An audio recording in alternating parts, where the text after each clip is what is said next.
আসসালামু আলাইকুম রহমতুল্লাহ। আমি সার্ভিস টেকনিশিয়ান আব্দুল মোতালিব।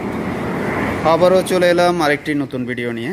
এটা হচ্ছে মিৎসুবিশি ফাজারো। এই গাড়িটা আমাদের কাছে এসেছে কাস্টমার কিছু কমপ্লেন নিয়ে। ওনার গাড়িটা কয়েকদিন পর পরে ইঞ্জিন অয়েল কমে যায় এবং ওনার গাড়িটা মাঝে মধ্যে রানিং কন্ডিশনে বন্ধ হয়ে যায়। তো আমরা এই সমস্যাগুলো নিয়ে অ্যাভেলেবেল কাজ করি এবং উনি কিছুদিন পর পর ওনার গাড়িটাতে প্রচুর পরিমাণ অয়েল দিতে হয়। তো আমরা অলরেডি এই সমস্যাগুলো নিয়ে কাজ করতেছি। দেখতে পাচ্ছেন প্রচুর পরিমাণ অয়েল লিকেজ হচ্ছে আন্ডার সাইডে। তো আমরা এগুলো নিয়ে কাজ করতেছি এবং ওনার গাড়িটা ওয়ারিং কন্ডিশনটা খুবই খারাপ দেখতেই পাচ্ছেন। তো আপনাদের যে কোনো ধরনের সমস্যা, হাইব্রিড নন হাইব্রিড, আমাদের সাথে যোগাযোগ করতে পারেন। আমরা অ্যাভেলেবেল এই কাজগুলো করে থাকি এবং আমাদের কাছে স্পেয়ার পার্টসও অ্যাভেলেবেল আছে।